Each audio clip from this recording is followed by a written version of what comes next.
Chers amis, je ne vous dirai pas qu'il y a des passages de l'Évangile qu'il faut oublier, mais je vous dirai qu'au milieu de l'Évangile, il y a des passages qui ont une valeur exceptionnelle. Il y a des petits bijoux à la fois littéraires, spirituels, quelque chose, et d'ailleurs c'est le propre de l'Évangile de Marc, qui est apparemment un peu rude, un peu banal dans sa manière de raconter les choses, et qui, dans certains passages comme celui de ce jour, dit les choses les plus profondes, qui résument peut-être tout l'Évangile et qui résument le plus profond de notre attitude de foi. Moi, je vous propose, si vous voulez prendre un temps qui soit propice pendant les vacances, apprenez par cœur ce passage des deux guérisons qui n'en font qu'une. La guérison de cette femme qui, au soir de sa vie, est désespérée parce qu'elle ne donne pas la vie, elle ne peut plus donner la vie, elle est marquée par la mort. C'est cette maladie de l'écoulement du sang en elle. Et au même moment, cette petite fille qui, au seuil de sa vie d'adulte, est marquée par cette même maladie. Et Jésus va rejoindre l'une et l'autre femme au plus intime. C'est-à-dire qu'il va les rejoindre à l'intime de l'intime, c'est-à-dire là où sourd la vie, là où elles peuvent recevoir et donner la vie. Parce que vous l'avez entendu dans la première lecture, Dieu est du côté de la vie. C'est la première chose qu'il faut que nous retenions. Nous sommes, comme le disait le pape Jean-Paul II, dans une culture qui, curieusement, est marquée pas tellement par le goût de la vie, mais plutôt une culture de mort. On se pose plutôt la question de savoir comment mourir plus vite, comment supprimer certaines vies humaines, et je ne reviens pas là-dessus, mais c'est important pour nous d'être dans l'attitude fondamentale qui est celle par laquelle nous avons commencé cette messe. Nous avons chanté, nous avons béni le Créateur de la vie. Et nous devons d'abord reconnaître, et c'est ça d'abord le premier acte de foi, que la vie est bonne, que la vie est une bénédiction, que la vie doit être accueillie, que la vie doit être soignée, que la vie doit être choyée. Et précisément, c'est cette vie qui est atteinte dans ces deux femmes. Alors, dans ce passage, vous avez peut-être été surpris, comme moi, il y a beaucoup de choses qui défient un peu la logique. Il y a cette femme qui est au milieu d'une foule qui pressure Jésus de partout à tel point qu'il étouffe, comme ces vedettes du showbiz. Chacun veut les toucher, chacun veut, d'une certaine manière, avoir quelque chose de leur gloire. Peut-être qu'à travers ces gestes, on espère capter quelque chose. Eh bien, Jésus est une vedette. On l'écrase de toutes parts, on s'agite autour de lui, on l'étouffe. Et manifestement, rien de cela ne le touche vraiment. Et au milieu de cette foule, cette femme qui se faufile et qui vient par derrière, toute honteuse, ne faire que... D'ailleurs, le texte et la traduction, la traduction n'est pas très heureuse, le texte est beaucoup plus précis. Elle se dit que si elle effleure seulement la frange de son vêtement, peut-être qu'elle recevra quelque chose. Effleurer la frange du vêtement, pour les Juifs, c'est évidemment précis. Dieu est tellement glorieux dans toutes les manifestations, les épiphanies de l'Ancien Testament. Pensez au chapitre 6 du livre d'Isaïe, où Isaïe a entrevu la gloire de Dieu. Il n'a pas vu Dieu, mais il a vu comme le pan de ses vêtements.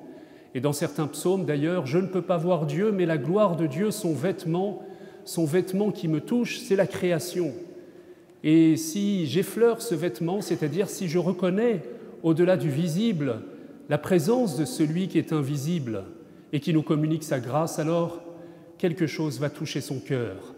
Ce qui est curieux, frères et sœurs, c'est qu'il est pressuré de partout et il ne sent rien. Et tout d'un coup, une femme effleure la frange de son vêtement par derrière et il se rend compte que, presque malgré lui, une force de vie se libère de sa personne, de son corps. Et il est tout étonné, il se retourne. « Qui m'a touché ?» Et vous comprenez la surprise de la foule, mais tout le monde te pressure de partout et tu demandes qui t'a touché. La grande leçon, frères et sœurs, c'est que si vous voulez toucher Jésus, si vous voulez le rencontrer en vérité, si vous voulez que quelque chose de la vie qui rayonne de sa personne vienne jusqu'à vous, eh bien touchez-le par la foi. Voilà comment nous entrons en contact avec Jésus. Lorsque nous nous saluons, nous nous serrons la main, c'est une manière d'entrer en contact les uns avec les autres. Mais déjà humainement, il ne s'agit pas simplement de se serrer la main, il faut aller plus loin, il faut que nos cœurs, d'une certaine manière, s'accordent. Il faut que nous puissions échanger quelque chose au niveau de l'âme.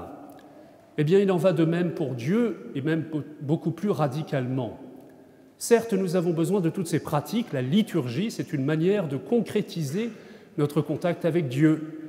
Et la Vierge Marie, lorsqu'elle est apparue, par exemple, à Lourdes, elle est très consciente de cela. C'est une mère qui sait que ses enfants ont besoin de gestes, ils ont besoin d'allumer un cierge, ils ont besoin de s'appuyer solidement sur le rocher de la grotte de Massabielle pour dire « je crois, je m'appuie sur Dieu ». Ils ont besoin de le sentir dans leurs bras, dans tout leur être, qu'ils s'appuient sur lui. Certes, nous sommes des êtres incarnés et notre culte à Dieu s'incarne, c'est ce que nous faisons ce soir. Et vous l'avez senti lorsque vous chantez, peut-être que votre cœur suit, votre bouche suit vos cordes vocales. Mais toujours est-il que ce qui touche le cœur de Dieu, c'est l'acte de foi de ces deux femmes, ou plutôt l'acte de foi d'une femme mûre et du père qui présente son enfant.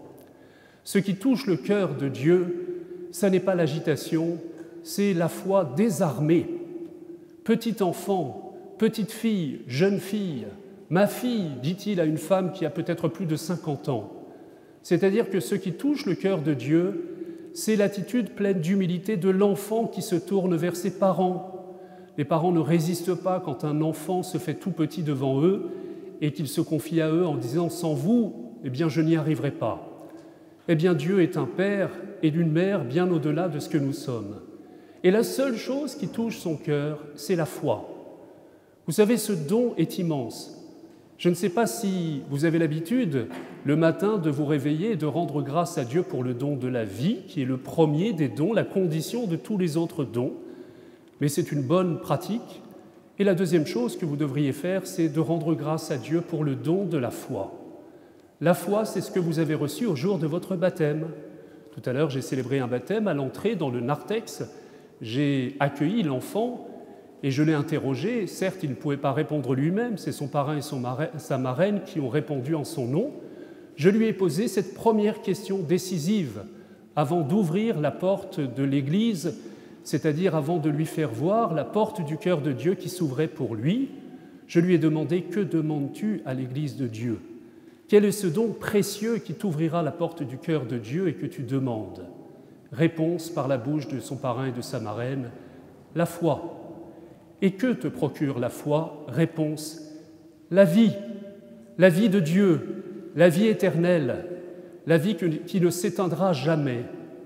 Voilà, frères et sœurs, le don, et c'est ça que je trouve merveilleux dans la liturgie, c'est qu'en quelques mots, en quelques dialogues, tout nous est dit. Est-ce que vous rendez grâce pour le don de la foi? Et j'ai envie de dire un peu plus, est-ce que vous actionnez ce don qui vous est donné? Est-ce que vous le rendez opérationnel? Parce que vous savez, dans la foi, il y a plusieurs degrés. Il y a la foi théologale. C'est la vertu de foi qui nous relie à Dieu, qui nous permet d'entrer en contact avec Dieu. Comment être en contact avec Dieu si nous ne croyons pas en lui, si nous ne lui faisons pas confiance, si activement nous ne nous mettons pas devant lui? C'est d'abord la foi théologale, ce qui nous permet de recevoir tout simplement la bonne nouvelle de la création et du salut. Mais il faut aller au-delà, il y a une foi active, une foi qu'on pourrait appeler opérative, une foi charismatique. Quand Jésus dit, celui qui croit, qu'il dise à cette montagne « déplace-toi », elle se déplacera. Ça, c'est la foi qui a, j'allais dire, une puissance, une autorité, la foi qui fait bouger les choses. Eh bien, voyez que la foi de cette femme qui effleure le manteau de Jésus a une telle puissance qu'elle contraint Jésus, malgré lui, à sentir une force se libérer de lui-même. C'est-à-dire que cette femme a eu de l'autorité sur Jésus. Elle l'a contraint à donner la vie qui est en lui. Elle l'a contraint à se mettre en état de donation, alors que même lui en a été surpris, frères et sœurs. Est-ce que vous êtes conscients que la foi vous donne des droits sur Dieu?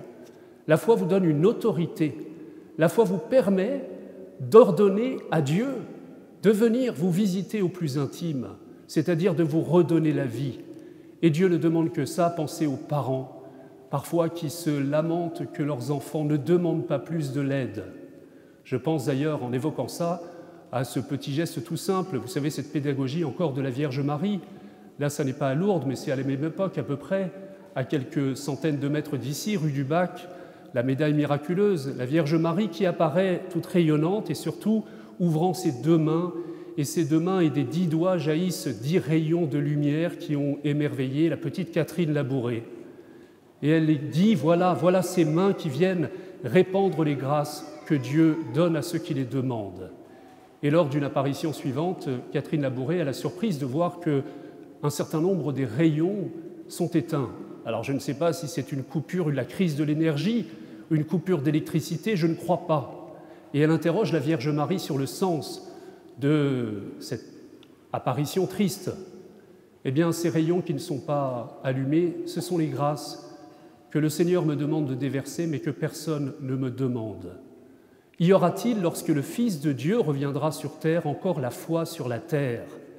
Pas simplement le fait de croire en Dieu, même pas simplement le fait de proclamer le credo, comme nous allons le faire dans quelques instants, mais la foi qui nous fait nous lever, la foi qui nous fait nous diriger vers Jésus et même le provoquer. Vous vous souvenez, dimanche dernier, Jésus qui dormait, on le réveille. Réveillez Jésus, réveillez la puissance qui est en Jésus. Réveillez la puissance qui est en Jésus par le don qui vous a été fait, par ce super pouvoir qui vous a été donné au jour de votre baptême, qui est le don de la foi. Chiche, essayez. Peut-être que certains d'entre vous se disent « Je n'ai pas véritablement fait cette expérience, la foi est encore un peu théorique pour moi, un peu lointaine, c'est une considération parfois intellectuelle. Je me suis convaincu à force de raisonnement qu'il devait bien avoir un Dieu et que Jésus était quand même quelqu'un de formidable. C'est très intéressant, ce sont des chemins pour aller vers lui, mais ne restez pas au seuil de votre âme et de votre vie.